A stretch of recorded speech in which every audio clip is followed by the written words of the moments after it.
Olá amigos ligados aqui no nosso canal, vamos praticar aquele modo insano de ser. Hoje mais um vídeo pra vocês, hein? A gente vai falar sobre os fenícios, um povo antigo que teve muita influência na nossa cultura. Vamos lá!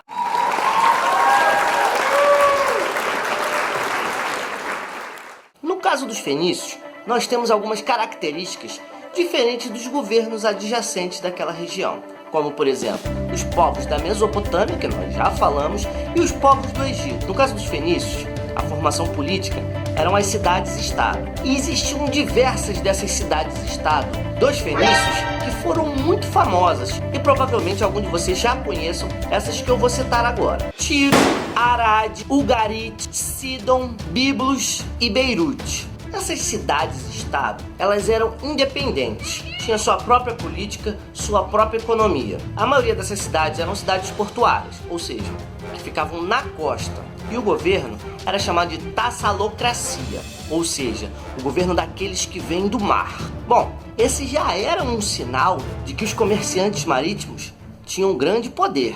Os fenícios começaram a dominar toda a rota comercial que antes pertencia aos cretenses, que já estavam em declínio por conta da dominação grega. E uma outra curiosidade que nós queremos salientar para vocês aqui é que o território fenício ele fica no Líbano, e hoje a bandeira do Líbano ela tem o cedro como seu principal símbolo.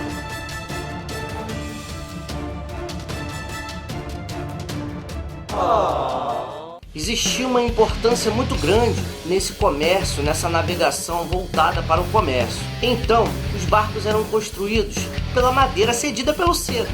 Isso representava muito da cultura fenícia, mas também o desenvolvimento da política a partir dessa cultura.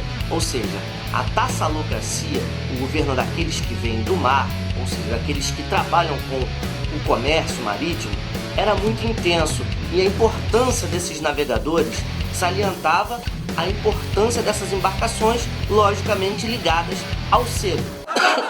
Essa proximidade com o mar vai ser um trunfo para os fenícios desenvolverem a sua cultura. Por quê? O contato com diversas outras culturas vai enriquecer a sua própria cultura, e o conhecimento adquirido através dos países visitados com essas navegações, com essa comercialização, vai intensificar o processo de difusão da cultura na região do Mediterrâneo. Inclusive vai influenciar muitos gregos, mas isso a gente vai contar lá mais na frente. Os fenícios tinham uma admiração especial pelos egípcios, talvez por conta dos egípcios terem uma riqueza muito grande nas suas obras, e também por conta da sua navegação pelo Nilo, fazer daquela região um habitat super produtivo que abastecia toda aquela região. Agora eu vou contar para vocês uma historinha.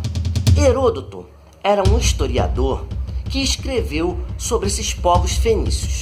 O livro de Heródoto é chamado de História. Olha, um dos primeiros relatos de um historiador.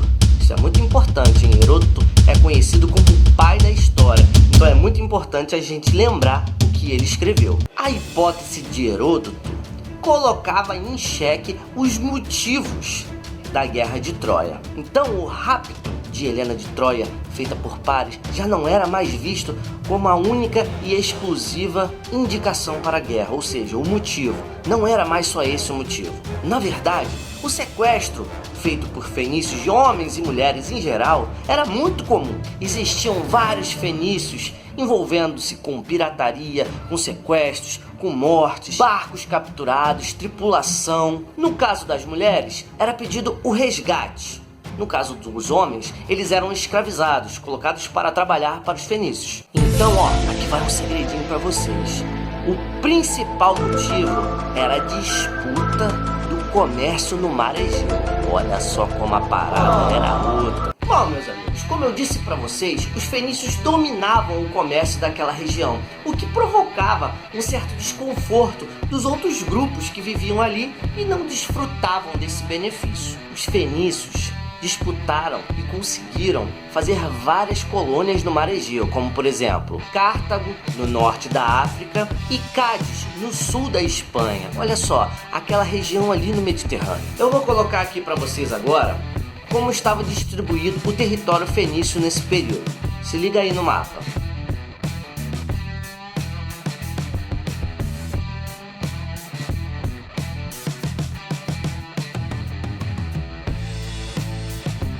No início, o comércio era elaborado a partir das trocas comerciais mesmo, o que a gente chama de escambo. Era uma troca de um produto por um outro produto. Com o tempo, o aperfeiçoamento dos fenícios nessa atividade comercial fez com que eles criassem um sistema monetário. Nasce a moeda, que vai fazer esse sistema de troca ficar ainda mais sofisticado. Os fenícios também eram ótimos artesãos. Seus artesanatos eram feitos com delicadeza e eram considerados uma obra-prima para a região naquela época. Veja aí algumas das obras elaboradas pelos fenícios nessa época. Eram madeiras, tapetes, pedras, marfim, vidro e metais.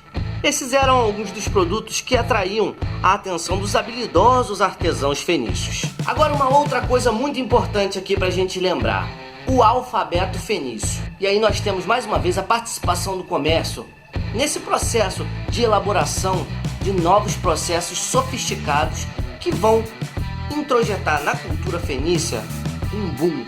Ou seja, agora nós temos o alfabeto sendo elaborado para facilitar esse controle da atividade comercial. Veja que agora algumas das letras do alfabeto fenício. Como você pode observar, o alfabeto fenício possuía 22 letras, apenas consoantes, e era, portanto, muito mais simples do que a escrita cuneiforme e a hieroglífica. O alfabeto fenício serviu de base para o alfabeto grego, e este deu origem ao alfabeto latino, que por sua vez gerou o alfabeto atualmente utilizado no Brasil. Agora eu queria que vocês dessem uma olhada nesse alfabeto aí mais uma vez e tentassem escrever um possível nome de vocês, ou qualquer coisa que vocês quiserem montar com as letras do alfabeto fenício. Fica aí alguns segundinhos para vocês brincarem.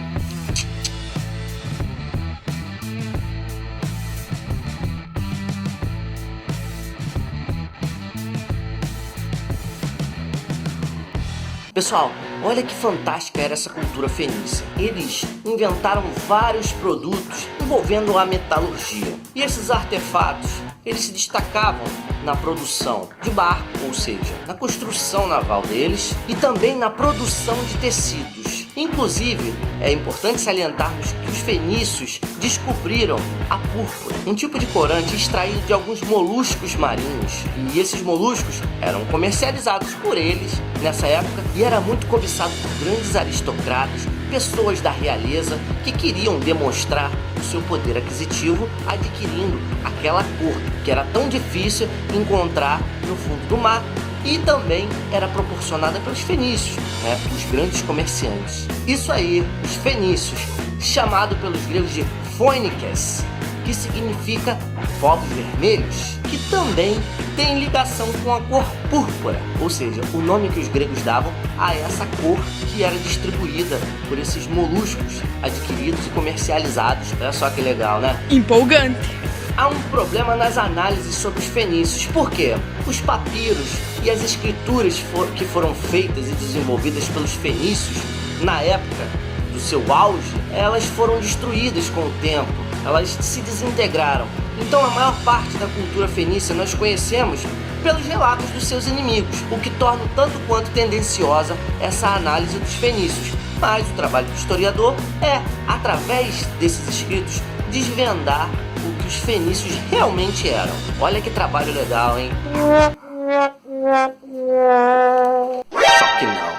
E o segredo dessa técnica de tirar essa tintura e passar pelos tecidos foi guardada durante séculos e séculos. Agora eu tava pensando aqui, se esse segredo cair na boca da vizinha lá da minha mãe, já tá todo mundo sabendo disso aí. O fato das cidades serem organizadas em cidades-estado facilitava uma certa independência religiosa desses povos fenícios. Então, cada povo, cada cidade desenvolveu uma característica própria da religião. Mas existia uma similaridade. Por exemplo, o deus Baal era um dos maiores deuses e cultuado por todos esses povos. Geralmente ele representava o sol. E eles também adoravam a deusa Astarteia, que estava geralmente ligada à fecundidade. E também atribuía-se o seu nome à ligação com a lua, ou seja, era a deusa que representava a lua.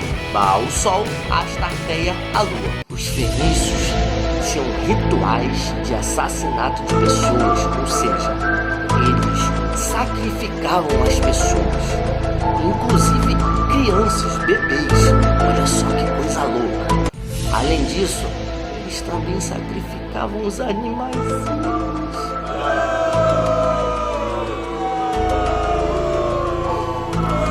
Quer dizer, as pessoas tudo bem, os animaizinhos não. Tem muita gente que pensa assim, né? Eu entendo, é complicado. E a maioria desses rituais era feito em céu aberto, para que todas as pessoas pudessem compartilhar daquilo que estava sendo aplicado por aqueles religiosos. Vale lembrar que a arte fenícia não tinha uma característica própria, ou seja, ela era influenciada por todos esses povos que viviam ao seu redor, principalmente os gregos e os egípcios. Chegamos a mais um fim de vídeo, pessoal. Espero que vocês tenham gostado. Não esqueça de clicar aqui, se inscrever no canal, ativa o sininho para você sempre receber de primeira mão, tá? Se você quiser comentar, se você quiser curtir o vídeo, fique à vontade, tá? Para dar moral pra gente. Um abração, a gente se fala da próxima vez. Fui!